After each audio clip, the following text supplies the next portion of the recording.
جب یہ بات یاد رکھیں، اس آیت کا ایک اس کے تعلق سے ایک ہسٹوریکل بیک گراؤنڈ بھی ہے کہ جب جنگ صفین ہوئی حضرت علی اور حضرت معاویہ رضی اللہ عنہما کے درمیان، تو دو صحابہ جن میں ایک ابو موسیٰ اشعری رضی اللہ عنہ اور دوسرے عمرو بن العاص رضی اللہ عنہ، ان دونوں حضرات کو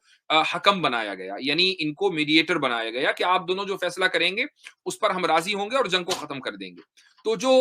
نوجوان، اس کم پڑھے لکھے جوشیلے نوجوان اس جنگ میں شامل تھے، وہ سارے کے سارے ایک طرف ہو گئے اور انہوں نے کہا کہ بھئی یہ کیا بات ہوئی، ہم تو یہاں لڑنے کے لیے آئے ہیں اور ان دونوں لوگوں کو فیصلہ کرنے کا کیا مطلب ہے، ان الحکم الا للہ۔ انہوں نے یہ اعلان نعرہ بلند کیا تو حضرت علی رضی اللہ عنہ سے روایت ہے کہ وہ یہ فرماتے ہیں کہ کلمۃ حق ارید بہا باطل، کہ بات تو سچ ہے ان الحکم الا للہ، لیکن اس سے جو استدلال کیا جا رہا ہے وہ غلط ہے، ارید بہا باطل۔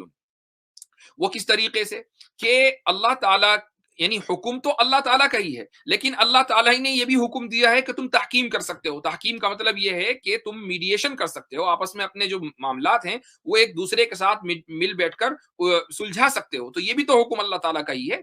تو اسی طریقے سے یعنی حضرت علی رضی اللہ عنہ نے خود خوارج کے استدلال کو رد کر دیا ہے، تو یہ کوئی نئی بات نہیں ہے۔ اگر حضرت علی رضی اللہ عنہ اس کو رد کر چکے ہیں تو ہما شما کیا چیز ہے، ہم لوگوں کی کیا حیثیت ہے۔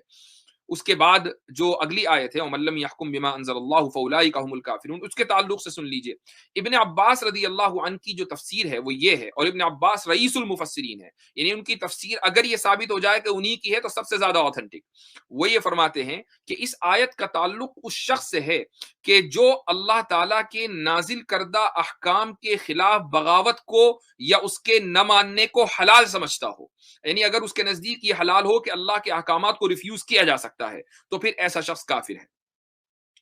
رہی بات ڈیموکریسی کی، ظاہر ہے کہ ڈیموکریسی ایک موڈ آف گورننس ہے، یعنی اس کی حیثیت کیا ہے، اس کی حیثیت یہ ہے کہ وہ ایک طریقہ حکومت ہے، اس کے علاوہ کوئی اس میں سرخاب کے پرتو لگے ہوئے نہیں ہیں، محض ایک طریقہ حکومت ہے، اور اس طریقہ حکومت کے اوپر زبردست تنقیدیں ہیں، زبردست کرٹیسزم ہے۔ ابھی میں نے ایک کتاب لی ہے، ابھی میں نے پوری پڑھی نہیں، اس کے چند صفحات ہی شروع کیے، بڑی موٹی کتاب ہے، تھوڑا دور رکھیے ورنہ میں آپ کو دکھاتا۔ اس کتاب کا نام ہے the dark side of democracy. اس کتاب میں یعنی اتنے دلائل اس کے خلاف دیے گئے ہیں کہ ڈیموکریسی کیسے انسانیت کے لیے خطرہ ہے اور کیسے لاکھوں کروڑوں لوگ اس ڈیموکریسی کے چکر میں لقمہ اجل بن چکے ہیں۔ تو یہ ایک محض ایک موڈ آف گورننس ہے، اس کے علاوہ دنیا میں اور بھی موڈز آف گورننس ہیں، ان میں ایک خلافت بھی ہے، اور مسلمان کو یہ چاہیے کہ کم سے کم خلافت کی جو سب سے بڑی اچھائی ہے، یعنی انصاف کا قیام، عدل کا قیام، بغیر کسی نسل کو ترجیح دیے ہوئے یا بغیر کسی مذہب کے کو فیور کیے ہوئے، یعنی اس خلافت کے تحت چاہے مسلمان رہیں یا غیر مسلمان رہیں، دونوں کے درمیان ایکول رائٹ اور ایکول رسپانسبلٹی کے اصول پر یہ خلافت قائم ہوتی ہے۔ اور اس کی دلیل یہ ہے کہ نبی کریم صلی اللہ علیہ وسلم نے اپنی وصیت میں، یعنی کوئی عام حدیث نہیں ہے بلکہ وصیت ہے آپ صلی اللہ علیہ وسلم کی اس امت کو، آپ نے فرمایا کہ ما لہم ما للمسلمین وعلیہم ما علی المسلمین، کہ مسلمانوں کو وہ حقوق ملے، ذمیوں کو وہ حقوق ملے جو مسلمانوں کو ملتے ہیں، اور ذمیوں کی وہی رسپانسبلٹیز ہوں جو کہ مسلمانوں کی ہیں، یعنی ایکول رائٹ اور ایکول رسپانسبلٹی کے اصول پر پوری خلافت قائم ہوتی ہے۔ تو اس کے تعلق سے دنیا بھر میں اویئرنیس لانی چاہیے کہ ڈیموکریسی کی جو ڈارک سائڈ ہے وہ گزشتہ 100 سال سے پوری دنیا دیکھتی آ رہی ہے، تو دنیا کو چاہیے کہ وہ دوسری حکومتوں کا بھی اور دوسرے جو نظام ہیں ان کا بھی تجربہ کرے، ان کو بھی دیکھے کہ کیسے وہاں انصاف کا بول بالا ہوتا ہے، بشرطے کہ لوگوں کو انصاف سے کوئی دلچسپی ہو۔ تو یہ بات آخری ایک پوائنٹ آپ کو اور بتا دوں کہ جو لوگ ڈیموکریسی میں رہتے ہیں، ڈیموکریسی میں رہنے کی وجہ سے وہ کافر یا مشرک نہیں بن جاتے، یہ بھی قرآن سے ہی ثابت ہے۔ یعنی اگر آپ دارالاسلام سے باہر، ایک اسلامی نظام سے باہر کسی دوسرے نظام میں رہ رہے ہیں، خالص کفریہ نظام میں بھی رہ رہے ہیں، تب بھی آپ کافر یا مشرک نہیں بن جاتے ہیں۔ اس کی دلیل سن لیجئے، قرآن کریم میں آیت ہے کہ ان الذين آمنوا ولم يهاجروا ما لكم من ولايتهم من شيء حتى يهاجروا وإن استنصروكم في الدين فعليكم النصر إلا على قوم بينكم وبينهم ميثاق۔ اللہ تعالیٰ فرماتا ہے کہ جو لوگ ایمان لائے اور انہوں نے ہجرت نہیں کی، اپنے ہی ملکوں میں ہیں، ایمان لے آئے، ہجرت نہیں کی، اور یاد رکھیں کہ نبی کریم صلی اللہ علیہ وسلم کے دور میں ہجرت کرنا فرض تھا، لیکن قرآن کریم کی جو آیتیں ہیں وہ تو عام ہیں۔ تو جنہوں نے ایمان قبول کیا اور ہجرت نہیں کی، ما لکم من ولایتہم من شیء، تو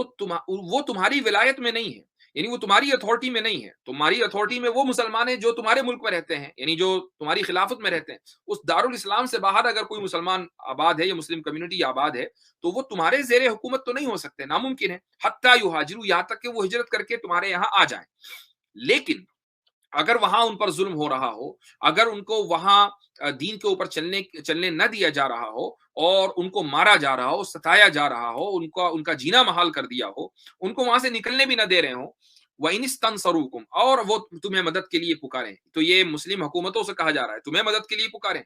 فَعَلَيْكُمُ النَّصْرُ, کہ تمہارے لیے ضروری ہے کہ تم مدد کرو, یہ تمہارے اوپر فرض ہے. الا علی قوم بینکم وبینہم میثاق, الا یہ کہ تمہارے اور اس قوم کے درمیان کے جو ظلم کر رہی ہے ایک معاہدہ ہو گیا ہو, تو پھر معاہدے کی پاسداری کرنا پہلے ضروری ہے. اس کا مطلب یہ ہوا کہ اگر کچھ مسلمان کسی ملک میں جو ایک یعنی دارالاسلام نہیں ہے, ایک اسلامی نظام نہیں ہے, وہاں پر رہتے ہیں, ان کے اوپر ظلم نہیں ہو رہا ہے, وہ آرام سے اپنی زندگی گزار رہے ہیں, آرام سے وہ اپنی عبادتیں بھی کر رہے ہیں, اپنے یعنی جو بھی ایک انسان کو زندہ رہنے کے لیے چاہیے وہ تمام ضرورتیں ان کو میسر ہیں, ان کو ان کے مذہب کے اوپر چلنے کی آزادی ہے, کوئی مسئلہ نہیں ہے. تو اب نہ تو وہ مدد کے لیے کسی کو پکار رہے ہیں, اور جب مدد کے لیے وہ کسی کو پکار ہی نہیں رہے تو کسی کو اوپر مدد کرنا بھی واجب نہیں ہے. تو اللہ تعالیٰ نے یہ نہیں کہا کہ یہ لوگ مسلمان نہیں ہیں, بلکہ یہ کہا کہ اگر انہوں نے ہجرت نہیں کی اور ان پر ظلم ہو رہا ہے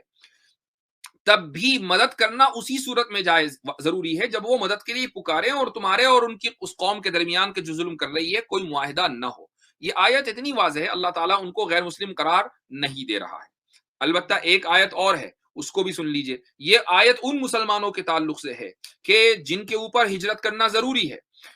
قرآن کریم کی آیت ہے, ان الذین توفاہم الملائکۃ ظالمی انفسہم قالوا فیما کنتم قالوا کنا مستضعفین فی الارض, کہ جب ملائکہ کچھ لوگوں کی روح قبض کریں گے کہ ظالمی انفسہم, کہ جنہوں نے اپنے اوپر ظلم کیا ہوگا, تو وہ ظلم کیسے کیا ہوگا, ملائکہ ان سے پوچھیں گے کہ بھئی تم کس حال میں تھے, قالوا فیما کنتم قالوا کنا مستضعفین فی الارض, وہ یہ کہیں گے کہ ہم زمین میں بہت کمزور تھے, ہم اس ملک میں بہت کمزور تھے, کچھ نہیں کر پا رہے تھے, جواب نہیں دے پا رہے تھے, ہمارے اوپر ظلم ہو رہا تھا, ہمیں مارا جا رہا تھا, کاٹا جا رہا تھا. تو ملائکہ ان سے کہیں گے کہ کیا تمہیں معلوم نہیں کہ اللہ کی زمین بہت وسیع ہے, تم ہجرت کرے جاتے, تم نے ہجرت کیوں نہیں کی.